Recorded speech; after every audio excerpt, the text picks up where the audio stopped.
महाराज जी कहते हैं कि हमारी सनातन परंपरा में व्रत उपवास तपस्या का बहुत बड़ा महत्व है। नारी के जीवन में तीज, चौथ, अष्टमी, नवमी, नवरात्रि, करवा चौथ जैसे व्रत अटूट श्रद्धा के साथ रखे जाते हैं। माँ बहनें दिन भर उपवास करके निर्जल रहकर भी भगवान से अपने परिवार की लंबी आयु, पति की दीर्घायु और संतान की रक्षा का आशीर्वाद मांगती है। यह उनकी भक्ति की महिमा है। लेकिन जब एक स्त्री गर्भवती हो जाती है तो उसके भीतर केवल उसका जीवन नहीं पलता, बल्कि ईश्वर की एक नई सृष्टि पल रही होती है। उस समय मां का हर एक आहार, हर एक व्यवहार सीधे गर्भस्थ शिशु को प्रभावित करता है।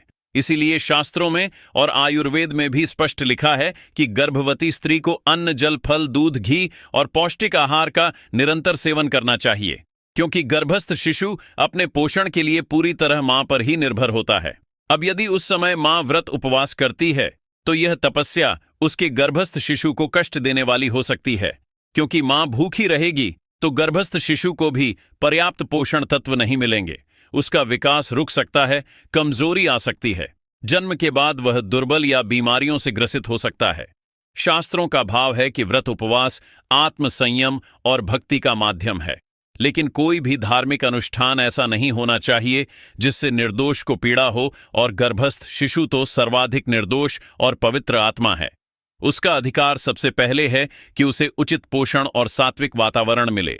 इसलिए माताओं से निवेदन है कि जब गर्भ में शिशु हो तब यही सबसे बड़ा व्रत है कि आप अपने आहार का ध्यान रखें, समय पर दूध, फल, सब्जियां, अनाज लें, सात्विक और पौष्टिक भोजन करें, क्रोध, चिंता, ईर्ष्या जैसी भावनाओं से बचें, भगवान नाम का स्मरण करें, कथा भजन सुने, ईश्वर के प्रति श्रद्धा रखें, लेकिन शरीर को कष्ट देकर उपवास न करें। यदि आपको लगता है कि व्रत की परंपरा निभाना ही है तो आप संकल्प कर सकती हैं कि आज मैं सात्विक आहार ही लूंगी, फलाहार कर लूंगी या केवल दूध और फल का सेवन करूंगी। लेकिन निर्जला रहना, भूखे रहना, यह गर्भवती महिला के लिए अनुचित है। कई बार माताएं कह देती हैं कि हमारी दादी नानी ने भी तो व्रत किए थे, तब भी बच्चे हुए। लेकिन याद रखिए, हर युग में परिस्थितियां भिन्न होती हैं। पहले का खान पान शुद्ध था, जीवन शैली सात्विक थी। अब वातावरण दूषित है, भोजन अशुद्ध है, तनाव अधिक है। ऐसे में मां का भूखा रहना और भी घातक हो सकता है।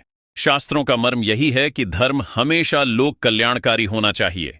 धर्म कभी भी प्राणों को पीड़ा देने वाला नहीं है। इसलिए गर्भवती महिला का सबसे बड़ा धर्म यही है कि वह अपने गर्भस्थ शिशु का पालन पोषण करें। यही उसका सबसे बड़ा व्रत है, यही उसकी सबसे बड़ी तपस्या है, और यही ईश्वर की सबसे बड़ी सेवा है। क्योंकि जब वह स्वस्थ और सुंदर संतान को जन्म देगी तब वह संतान भविष्य में समाज और राष्ट्र का कल्याण करेगी। इसलिए हे माताओं, जब आप गर्भवती हो तब निर्जला उपवास करने का आग्रह न करें, बल्कि अपने मन में भाव रखें कि मैं भगवान से प्रार्थना करती हूं कि मेरे गर्भ में पल रहा शिशु स्वस्थ रहे, धर्मनिष्ठ बने, भगवान का भक्त बने, मेरे खान पान से उसका पोषण ठीक से होता रहे और मैं उसकी रक्षा कर सकूं। यही सबसे बड़ी साधना है। आप करवा चौथ, नवरात्रि जैसे व्रतों में केवल भगवान का स्मरण करें, दीप जलाएं, कथा सुनें, आरती करें, पति का आशीर्वाद लें, लेकिन भूखे रहकर शिशु को कष्ट न दें। माता का कर्तव्य है कि वह अपने गर्भस्थ शिशु की रक्षा करें, और यही उसकी पूजा है, यही उसकी उपासना है। अब प्रश्न आता है कि अगर व्रत न करें तो क्या धर्म भंग होगा? तो इसका उत्तर शास्त्र देते हैं कि धर्म का मूल भाव कल्याण है। जहां लोक कल्याण बाधित हो वहां धर्म का स्वरूप बदल जाता है। जैसे कि आप देखिए, भगवान ने स्वयं गीता में कहा है कि जो कर्म लोक कल्याणकारी है वही श्रेष्ठ है। तो गर्भवती स्त्री का भोजन करना ही धर्म है, भूखे रहकर शिशु को पीड़ा देना अधर्म है। इसलिए आप फलाहार के रूप में भी व्रत निभा सकती हैं। दूध, फल, मेवे, नारियल पानी आदि का सेवन कर सकती हैं। इस तरह श्रद्धा भी बनी रहेगी और शिशु का पोषण भी होता रहेगा। याद रखिए, अगर मां स्वस्थ है तो शिशु स्वस्थ है, अगर मां भूखी है तो शिशु भूखा है। इसीलिए मां का व्रत सबसे पहले यही होना चाहिए कि वह अपने गर्भस्थ शिशु को पोषण देती रहे। शास्त्र कहते हैं कि गर्भवती स्त्री का हर आहार मंत्रमय होता है, क्योंकि वही शिशु का शरीर बनाता है। इसीलिए यदि मां सात्विक भोजन करती है तो शिशु का मन सात्विक बनेगा। यदि मां भगवान नाम का जप करती है तो शिशु के कानों तक वह ध्वनि पहुंचती है और उसका चित्त कानों तक वह ध्वनि पहुंचती है और उसका चित्त निर्मल होता है। यदि मां क्रोध करती है, चिंता करती है, तो शिशु का मन भी अशांत हो जाता है। इसलिए उस समय सबसे बड़ा व्रत यही है कि मां अपने भीतर सात्विक भावनाएं धारण करें, पवित्रता बनाए रखें, ईश्वर का स्मरण करती रहे और शरीर का ध्यान रखें। इसीलिए महाराज जी कहते हैं कि जब आप नवरात्रि जैसे अवसरों पर देखती हैं कि सभी लोग उपवास कर रहे हैं, तो आपके भीतर भी इच्छा होती है कि मैं भी करूं। लेकिन आप याद रखिए कि आपका उपवास अभी आपके शिशु के कल्याण में है। आप भोजन करें, लेकिन भगवान को अर्पण करके करें। भोजन करने से पहले प्रार्थना करें कि प्रभु, यह आहार आपके चरणों में अर्पित है और इसके द्वारा मेरे गर्भस्थ शिशु का पोषण हो।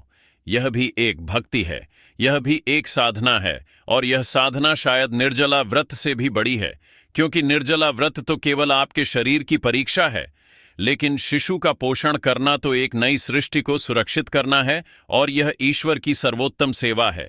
यही कारण है कि हमारे आचार्य जन कहते हैं कि गर्भवती महिला के लिए व्रत उपवास आवश्यक नहीं है, उसके लिए सबसे आवश्यक है स्वस्थ भोजन, पर्याप्त जल का सेवन और सात्विक वातावरण।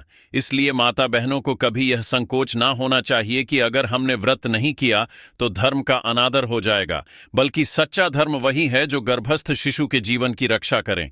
यही सबसे बड़ा पुण्य है, यही सबसे बड़ी तपस्या है।